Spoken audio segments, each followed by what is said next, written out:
Bonjour à tous, on se retrouve pour une nouvelle vidéo pour faire le pull ou bien le t-shirt de notre poupée. Donc du tutoriel que je vous ai déjà proposé sur ma chaîne YouTube pour savoir comment faire une poupée au crochet. Petit aparté, je m'excuse encore pour la vidéo de ce tutoriel pour faire la poupée. Parce qu'en fait je l'ai pas fait dans le bon sens, elle est face à vous et le mieux c'est que ça soit dans le même sens qu'on crochette. Donc du coup la petite technique c'est que si vous la regardez sur téléphone ou tablette, il suffit d'inverser, de mettre à l'envers l'écran et vous l'aurez comme si vous crochetez. Voilà. Donc mes vêtements sont crochetés toujours avec un crochet numéro 3. Les méthodes que j'applique sont universelles, on va dire, parce que je m'adapte en fonction de la taille de la poupée.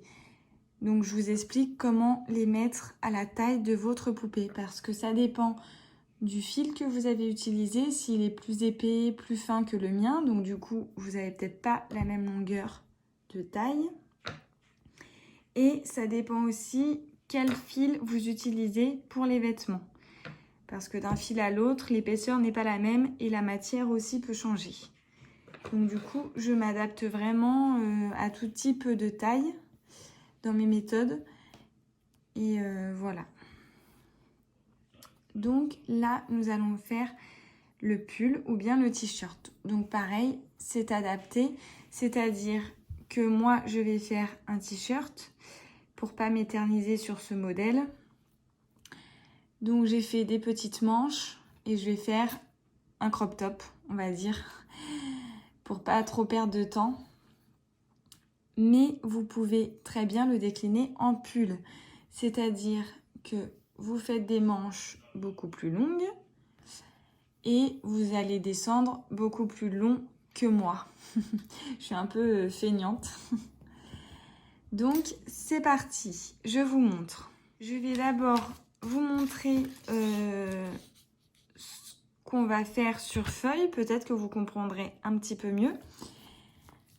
Donc en fait, pour faire d'abord le ventre et le dos, sans parler des manches. Ce qu'on va vouloir faire, c'est un rectangle. Et dans le milieu du rectangle, à ce niveau-là, on fera une chaînette. Ce qui va faire que on va crocheter tac, tac. Et là, ça va nous faire un trou pour passer la tête. Donc là, ce qu'on va faire au crochet, c'est ce patron-là. Et ensuite, nous viendrons rajouter les manches à la fin. Alors, vous aurez besoin d'un crochet, de la laine. Moi, j'ai choisi la couleur rouge. D'un compteur de rang, parce qu'au moins, vous pourrez savoir combien de rangs vous avez fait devant, combien de rangs vous avez fait derrière, pour savoir à l'identique.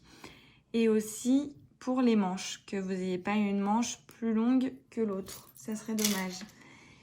Et aussi un petit marqueur de tour. Voilà, pour se repérer. Bon, pour le milieu, vous n'en aurez pas besoin, mais c'est surtout pour les manches comme on tourne. Alors, pour savoir combien de longueur il me faut, on va faire une chaînette. Et on va y aller progressivement. En avoir besoin de 17. Donc, je vais faire mes 17 mailles en l'air. 4, 5, 6, 7, 8, 9, 10, 11, 12, 13, 14, 15, 16, 17. Donc, vous ne vous en rendez pas compte derrière l'écran. Mais déjà, ma laine rouge est un petit peu plus épaisse, je sens à travers mes doigts, que ma laine grise pour le short. Donc vous voyez, il faut vraiment s'adapter en fonction de la poupée. C'est pour ça que je vous fais mes méthodes. Je ne sais pas, encore une fois, je ne sais pas si ma technique est la bonne, si ça sera le meilleur rendu. Mais en tout cas, ça fonctionne très bien. Je ne vous ai pas montré sur ma poupée que j'avais déjà fait, que j'avais utilisé la même méthode en fait. Et ça fonctionne vraiment, vraiment bien. Là, je vous montre la méthode que j'avais fait et qu'on va faire maintenant. Voilà, je ne sais pas si c'est la bonne, encore une fois, mais en tout cas, le rendu est quand même super. Donc moi, j'ai mes 17 mailles en l'air. Vous, de votre côté, peut-être que ça ne sera pas 17 mailles en l'air. Donc, vous allez prendre votre chaînette et la mettre sur votre poupée. Vous voyez que je suis à la moitié. Un petit peu plus de la moitié, c'est bien, parce que ça rétrécit légèrement quand on crochette sur la chaînette. Donc là, je suis plutôt pas mal. Alors j'essaye de tourner. Vous voyez, je suis même un petit peu plus de la moitié, donc derrière le bras. Donc c'est vraiment ce qu'il faut. Voilà.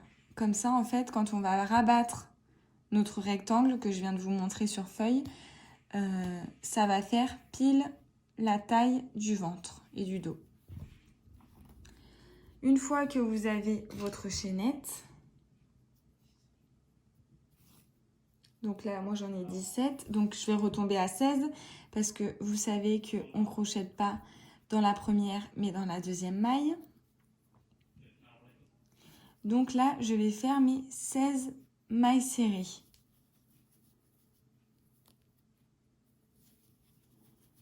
3, 4, 5, 6, 7, 8, 9, 10, 11, 12. Alors là, on peut venir cacher le fil à l'intérieur. Je le passe comme ceci et hop, je finis ma maille serrée. Tac, je ne sais plus à combien j'en étais.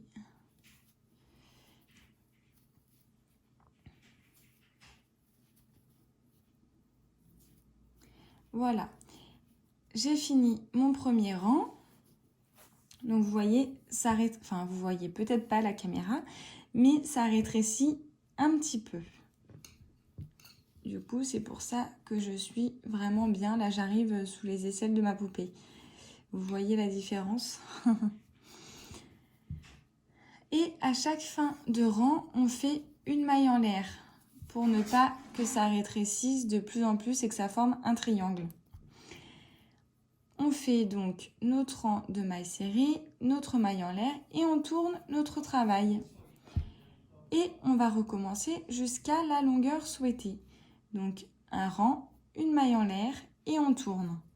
Un rang, une maille en l'air et on tourne. Ainsi de suite jusqu'à la longueur souhaitée. Donc admettons, bon, mon short je ne l'ai pas fini. Normalement il faut qu'il soit un petit peu plus haut. Donc admettons, je veux de cette longueur là à celle-ci jusqu'au cou. Je vais faire ça tout le long. Donc encore une fois, je ne peux pas vous donner de nombre de rangs parce que c'est vraiment propre à chacun, propre à sa poupée. Et on continue. Un rang, une ML, on fait de l'autre côté. Tac, tac, tac, tac, et ça va vous donner une longueur. Alors moi, ça y est, j'ai fini ma longueur. Alors oui, ma longueur comme ça, là. Je vais lui faire un crop top parce que je n'ai pas envie de m'éterniser sur ces modèles parce que vraiment, j'ai fait la poupée exprès pour la vidéo. Je compte pas spécialement m'en resservir, en tout cas pas tout de suite. Donc j'ai pas envie de créer des choses pour rien. Et en plus, ça me prend du temps. Donc je vais m'arrêter là. Ça fera un petit crop top. Et à ce niveau-là, on va donc commencer la chaînette pour passer le cou. Moi, là, du coup, j'ai 16 mailles en l'air. Il va falloir calculer à peu près la moitié. Donc je vais vous expliquer ma petite astuce. Petit récap, j'en ai pas 16 des mailles serrées, mais j'en ai 19 en fait. J'ai dû faire une chaînette de 20 mailles en l'air au final. Je m'étais arrêtée à un autre chiffre et ce n'est pas du tout ça. Donc là j'en ai 19. Donc je vais faire autrement. Je vais faire de chaque côté, je vais faire 4 mailles serrées pour l'épaule. Je vais faire 11 mailles en l'air sur ma chaînette et 4 mailles serrées. Normalement, ça fait 19 sur ma longueur. Alors, là, je m'étais arrêtée là. J'avais fait ma maille en l'air qui est là avant de retourner mon travail. Et donc, je vais faire mes 4 mailles serrées. 1, 2, 3, 4 et mes 11 mailles en l'air sur une chaînette. Donc 1, 2, 3, 4, 5, 6, 7, 8, 9, 10, 11. Et ces 11 mailles, je vais les calculer ici. Enfin, les compter. Donc 1, 2, 3, 4, 5, 6, 7, 8, 9, 10, 11. Donc dans la 11e, je ne fais rien. Je vais dans la 12e. Une et je vais en faire 4. Donc 2, 3, 4. Donc 11 plus 4, 15, plus 4, 19. On est OK, hein? Donc c'est bon, j'ai bien ma longueur. Hop. Et là, ça sera le trou pour faire passer la tête. Donc ma tête, c'est vrai qu'elle est énorme, mais on va pouvoir... la tête, vous la faites vraiment après, en fait. Au niveau des yeux, des oreilles, des cheveux, vous la faites après d'avoir enfilé le vêtement. Ou alors le vêtement, vous l'enfilez par les pieds. Je crois que c'est ce que j'ai fait sur mes autres poupées. Donc une fois qu'on est là, on va faire pareil qu'ici. C'est-à-dire là, on va venir faire une maille en l'air. On tourne le travail et on continue par que des rangs de mailles serrées tout le long. Suivant en fait, de la même longueur que là. Voilà. Donc c'est parti. Alors ça y est, on va dire que j'ai fini parce que je fais vraiment ça juste pour la vidéo. Donc vraiment juste pour que vous compreniez ma méthode et le principe. Mais je n'ai aucun but avec cette poupée. Donc vous, bien sûr, chez vous, cette longueur est équivalente à celle-ci. Vous avez le petit trou ici. Donc en fait, vraiment comme notre photo, vous voyez, bon moi, il me manque la longueur. Mais c'est pareil. Et au niveau de la tête, on le plie. C'est-à-dire que là, on a la partie ventre. Et là, nous avons la partie dos. Et là, notre tête. Donc, on va pouvoir l'enfiler. Donc, je pense que je l'enfilais par les jambes, en fait. C'est plus simple. Hop. Est-ce que ça va passer avec le pantalon? Hop. C'est un peu galère. Je donne des coups à la caméra. On va passer la main dedans.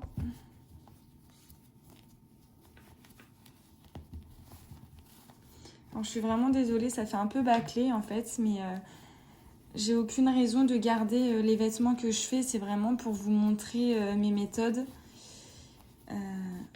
Mais voilà, ça y est, mon vêtement est enfilé.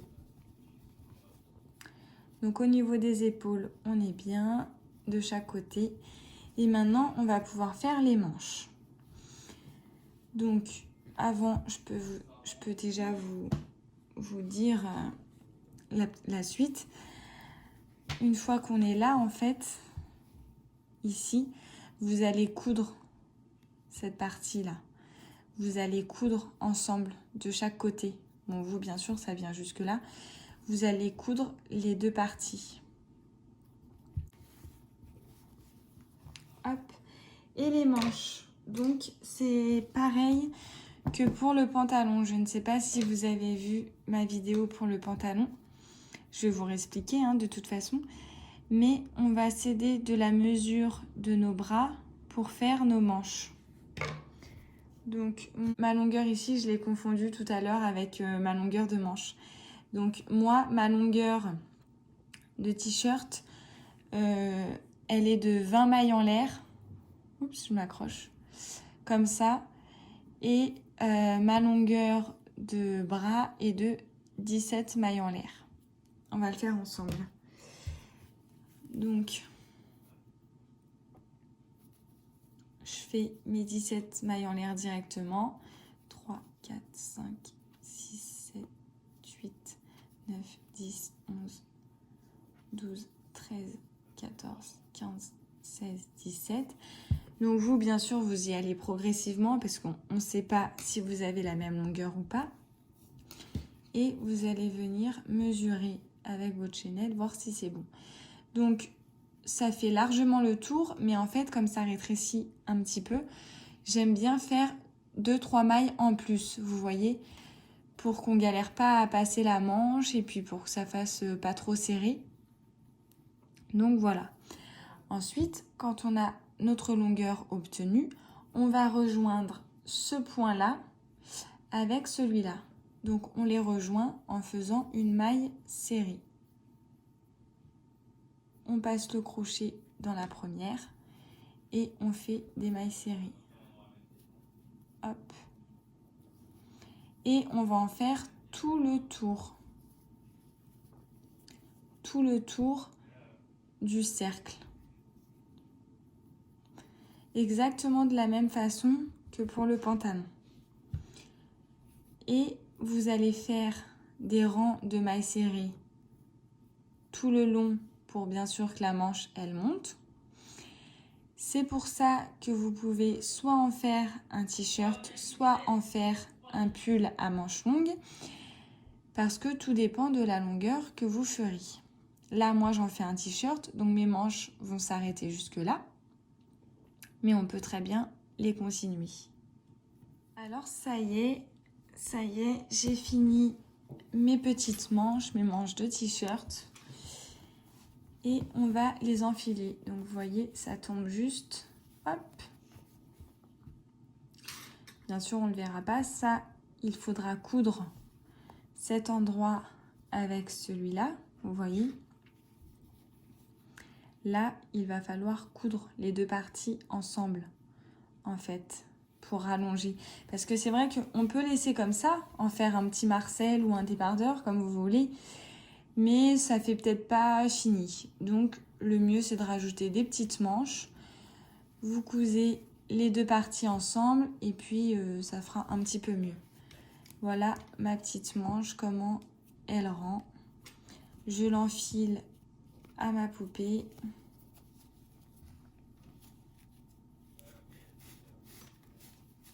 Hop. Voilà. Donc la partie dos et la partie ventre sera accrochée, comme ça, que vous allez accrocher avant. Et après, vous finissez par les manches, que vous accrochez là. Et ça vous fera votre t-shirt. Voilà. Donc là, je suis désolée, le rendu, il est vraiment pas joli, parce que c'est pas fini, mais c'est vraiment pour vous montrer la méthode que j'utilise. Voilà. Donc vous pouvez vraiment l'adapter à toute taille, de la longueur là, de la longueur de vos manches, la longueur au niveau de la tête ou du cou, la longueur si vous voulez un crop top, un t-shirt, si vous voulez un t-shirt ou bien un pull. Voilà. J'espère que vous avez tout compris, que mes explications sont assez claires et je m'excuse encore d'aller super vite et de ne pas prendre mon temps pour tout finir. Mais voilà. À bientôt!